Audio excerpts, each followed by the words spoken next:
la Ciudad de México, ahí a la comunidad y audiencia de Altavox. Buen día.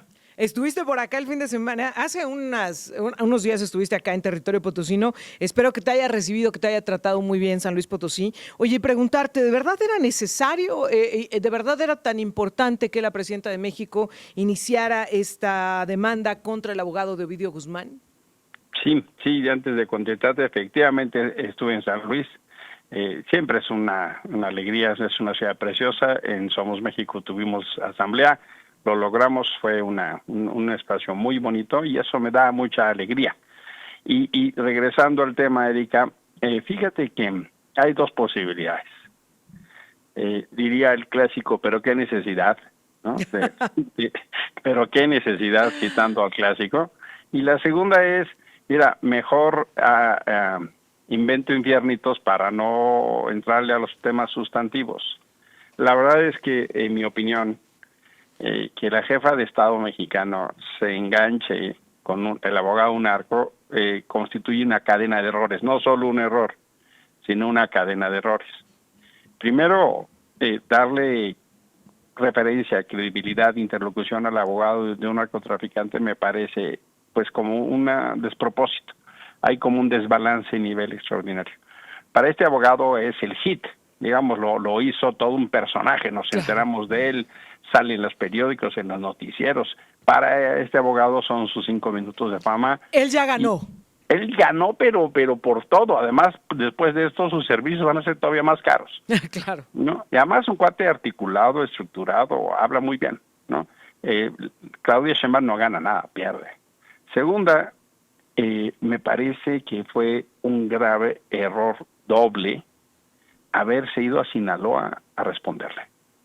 O sea, ella probablemente tenía la agenda, pero responder con Rubén Rocha Moya, el gobernador de Sinaloa, tan cuestionado, que tiene manifestaciones en contra, que tiene una guerra casi civil hace 9 meses, que ha sido señalado desde su elección por la intervención del narco, es un mensaje de un pacto de corrupción e impunidad absolutamente innecesario.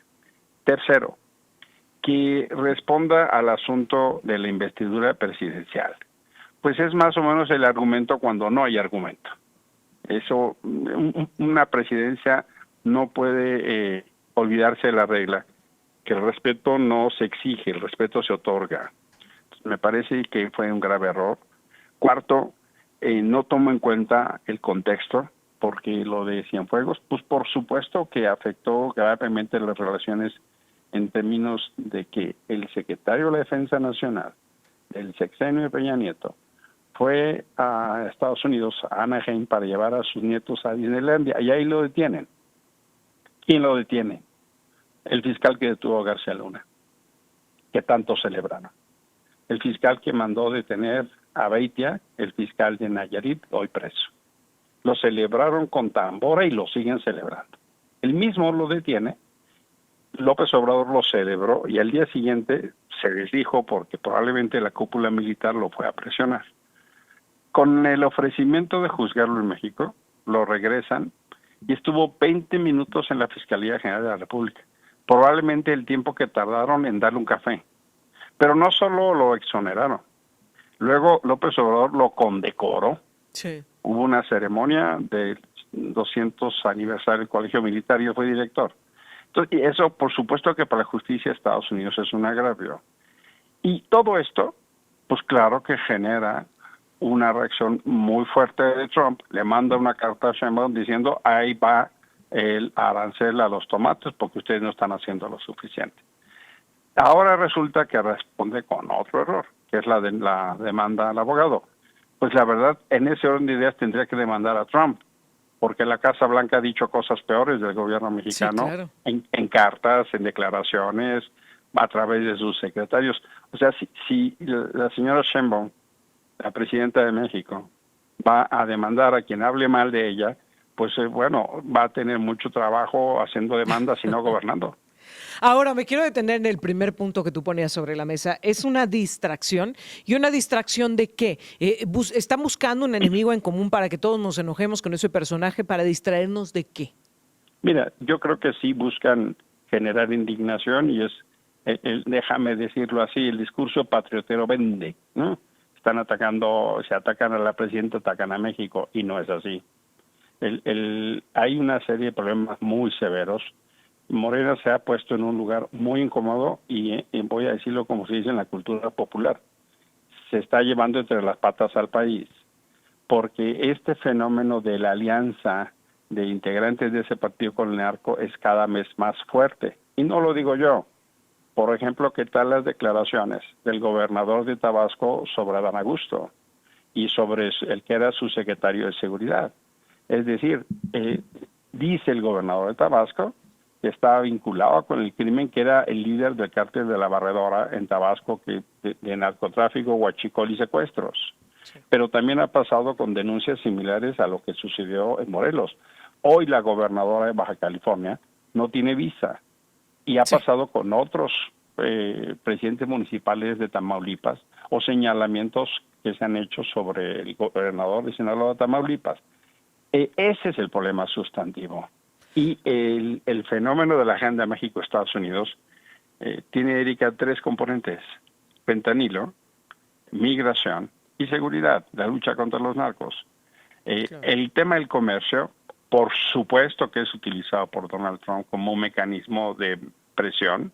Por supuesto que el personaje es un negociador rudo y utiliza esto como un mecanismo de extorsión.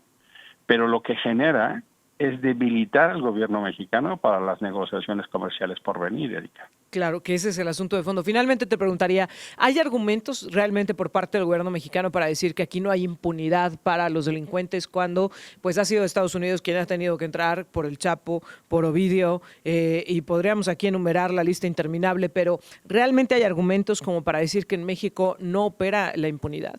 Es que es el problema. Cuando dejas la justicia en manos de otro país, estás a expensas a lo que digan.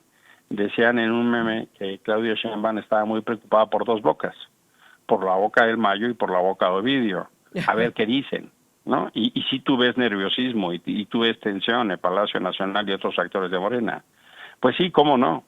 Si el Mayo, que estuvo perseguido 30 años y no lo encontraron, está en Estados Unidos, el Chapo está en Estados Unidos, Ovidio, al que dejaron ir, está en Estados Unidos, casi 30 personas de esa familia cruzaron la frontera caminando. Y ahora toda la estructura de control del narco está en manos de la justicia de Estados Unidos. El problema fue que México no actuó. Las instituciones de justicia de México no actuaron. Militantes de Morena se siguen llenando la boca, distinguidos militantes, de la detención de García Luna. Lástima grande que no fue en México.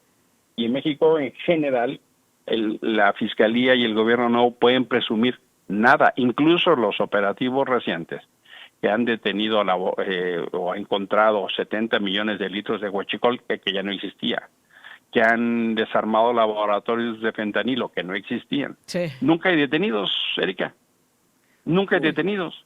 Se sabe de los productos o las consecuencias de los actos criminales, pero nunca hay detenidos. ¿Qué mensaje se manda? Un pacto de corrupción e impunidad. Ese es el mensaje que se manda y eso claro que genera afectaciones en Estados Unidos.